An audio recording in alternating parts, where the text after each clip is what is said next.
آل فرعون پر پے در پے عذاب اور ان کی وعدہ شکنیاں، بنی اسرائیل کو ہجرت کا حکم، فرعون کا لشکر سمیت تعاقب، سمندر کا حکم الہی سے راستہ دینا، مومنوں کی نجات اور فرعونیوں کی غرقابی، ناش فرعون کا رہتی دنیا کے لیے عبرت بننا، سیدنا موسیٰ علیہ السلام سے اللہ تعالیٰ کی بات چیت اور سیدنا موسیٰ علیہ السلام کی دیدار الہی کی خواہش، بنی اسرائیل کا بچڑے کی پوجا کرنا اور سیدنا موسیٰ علیہ السلام کا اظہار افسوس اور قوم کو سرزنش، سامری کے بچڑے کو نذر آتش کرنا، بچڑے کے پجاریوں کے لیے وعید الہی اور باہم قتل کی سزا، بنی اسرائیل کا تورات پر عمل پیرا ہونے سے اعراض اور کوہ طور کا ان پر بلند ہونا۔ اس کے بعد مینڈک والا معجزہ شروع ہوا۔ مصریوں کو مینڈک ہی مینڈک نظر آنے لگے، لیکن بنی اسرائیل کے گھروں میں کچھ بھی نہ تھا۔ مصری اپنا کوئی برتن کھولتا تو اس میں مینڈک نظر آتا، کوئی اپنے بستر پر آتا تو اس پر مینڈک ہوتا، کھانا کھانے کے لیے بیٹھتا اور لقمہ منہ میں رکھتا تو وہ مینڈک بن جاتا۔ اللہ تعالیٰ نے ان لوگوں کو عجیب طرح سے آزمائش میں مبتلا کیا۔ اس کے علاوہ خون کا معجزہ، یہ 5واں معجزہ تھا۔ اس کے سامنے فرعون بے بس ہو گیا، ان کا پانی خون میں تبدیل ہونے لگا۔ کوئی مصری دریائے نیل سے چلو میں پانی لیتا تو وہ پانی خون بن جاتا، لیکن کوئی اسرائیلی پانی لیتا تو وہ پانی ہی رہتا۔ مصری کسی کنویں سے پانی نکالتے تو وہ خون بن جاتا، اسی کنویں سے اسرائیلی پانی لیتے تو پانی ہی رہتا۔ اللہ تعالیٰ نے ان سے پانی کو روک لیا۔ پھر مصری پانی حاصل کرنے کے لیے بنی اسرائیل کے پاس آنے لگے، وہ ان سے پانی مانگتے۔ جب بنی اسرائیل ان کے لیے پانی ڈالتے تو وہ فوراً خون میں تبدیل ہو جاتا، اسی پانی کو بنی اسرائیل پیتے تو پانی ہی رہتا۔ سب لوگوں نے یہ معجزات اپنی آنکھوں سے دیکھ لیے، لیکن پھر بھی موسیٰ علیہ السلام پر ایمان نہ لائے اور غرور و تکبر پر اڑے رہے، جیسا کہ اللہ تعالیٰ سورۃ الاعراف آیت 133 میں فرماتے ہیں، فَاسْتَكْبَرُوا وَكَانُوا قَوْمًا مُجْرِمِينَ۔ سو وہ تکبر کرتے رہے اور وہ لوگ تھے ہی جرائم پیشہ۔ 9 عدد معجزات دیکھ لینے کے بعد بھی وہ ایمان نہ لائے، حق کو جھٹلاتے ہی رہے۔ سب سے سخت ترین عذاب خون کا عذاب تھا۔ معاملہ جب یہاں تک پہنچا تو سب جمع ہو کر موسیٰ علیہ السلام کے پاس آئے اور یوں گویا ہوئے، قالوا يا موسى ادع لنا ربك بما عهد عندك لئن كشفت عنا الرجز لنؤمنن لك ولنرسلن معك بني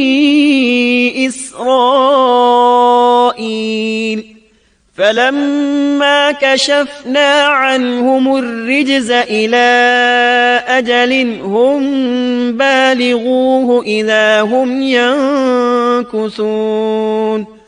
کہنے لگے، اے موسیٰ، ہمارے لیے اپنے رب سے اس بات کی دعا کر دیجئے جس کا اس نے آپ سے عہد کر رکھا ہے۔ اگر آپ اس عذاب کو ہم سے ہٹا دیں تو ہم ضرور آپ پر ایمان لے آئیں گے، اور ہم بنی اسرائیل کو بھی رہا کر کے آپ کے ہمراہ کر دیں گے۔ پھر جب ان سے اس عذاب کو ایک خاص وقت تک کے لیے جس تک بہرحال ان کو پہنچنا تھا ہٹا دیتے تو وہ فوراً ہی عہد شکنی کرنے لگتے۔ آخر کار موسیٰ علیہ السلام کو اللہ کا حکم ہوا، فَأَسْرِ بِعِبَادِي لَيْلًا، کہ راتوں رات تو میرے بندوں کو لے کر نکل جا۔